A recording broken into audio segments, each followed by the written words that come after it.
399 से 414 ईस्वी के बीच भारत में प्रवेश करते हैं। इस दौरान जो है गुप्त वंश के शासक चंद्रगुप्त द्वितीय का शासनकाल रहता है।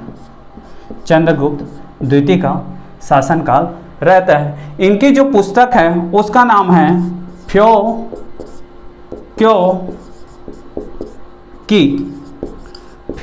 की, इसे ही कहा जाता है अ रिकॉर्ड ऑफ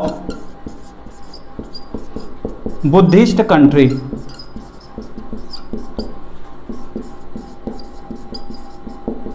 ठीक, एक तरीके से बौद्ध राज्यों का रिकॉर्ड।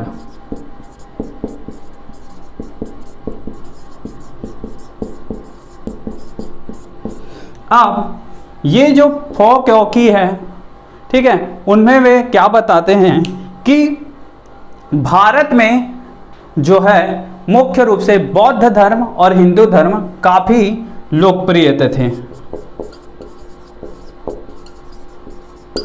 एवं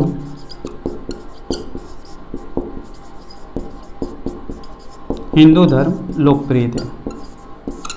अब इसी क्रम में जब वो भारत में जो है 14 साल बिताते हैं, जिसमें से 3 साल वो पाटलिपुत्र में रहते हैं।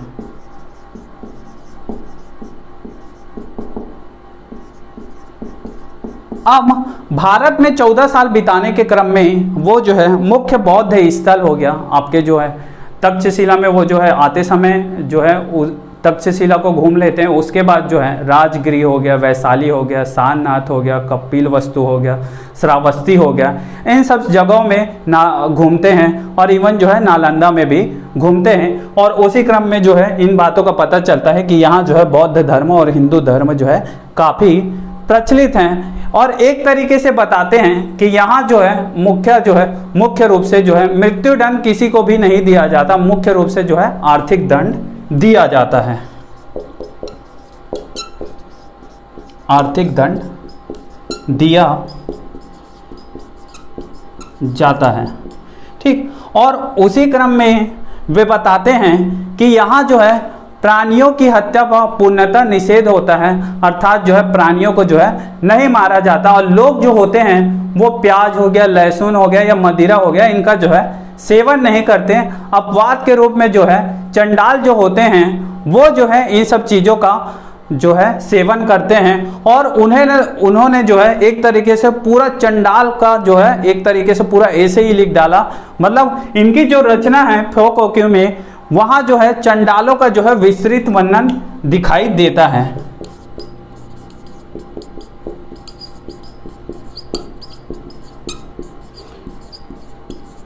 विस्तृत वर्णन दिखाई देता है। और आगे वे बताते हैं कि यहाँ जो है आंतरिक व्यापार भी होता है और बाह्य व्यापार भी होता है, लेकिन जो है यहाँ वस्तुओं के क्रय विक्रय के लिए जो है कौड़ियों का प्रयोग किया जाता है। कौड़ियों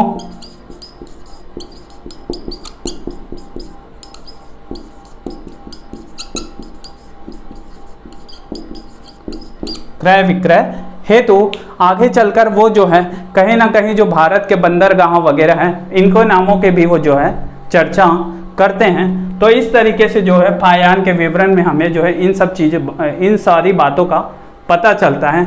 नेक्स्ट हम देखते हैं वेनसांग के बारे में।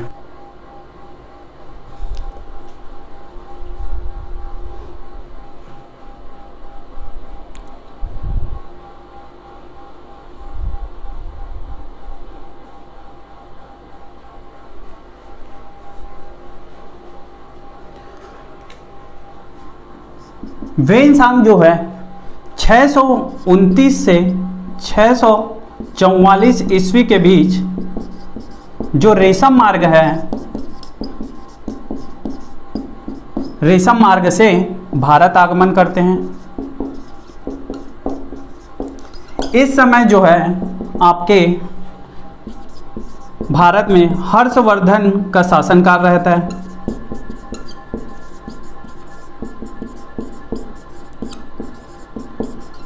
अब इनकी जो महत्वपूर्ण बुक है, जो इनकी पुस्तक है, उसे कहा जाता है CU की, और इसी को कहा जाता है एसे ऑन वेस्टर्न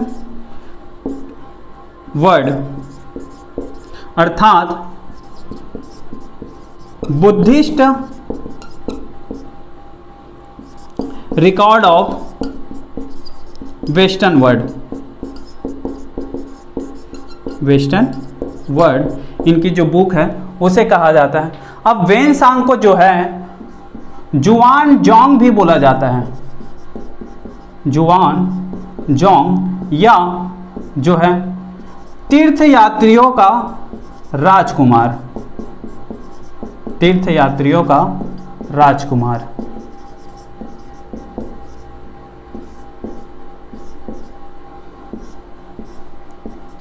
अब CU में वो जो है भारत के बारे में क्या बताते हैं कि जो भारत है मुख्य रूप से उनके जो शहरी जीवन है उनका जो है वर्णन वेनसांग के CU में मिलता है,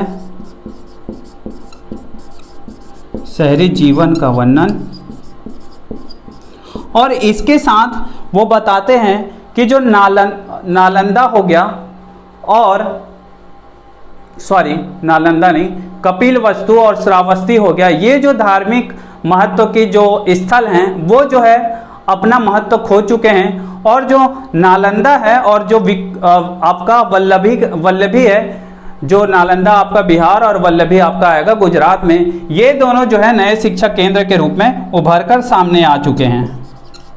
नालंदा एवं वल्लभी नए शिक्षा के केंद्र बन चुके हैं।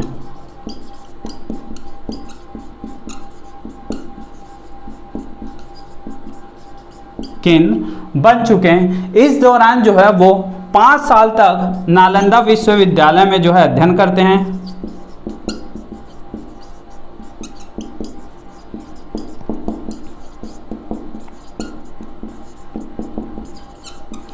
इस दौरान वहाँ के जो आचार्य होते हैं वो शीलभद्र होते हैं।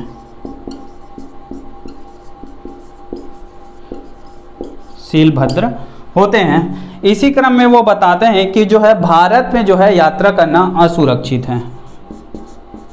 भारत में यात्रा करना असुरक्षित है।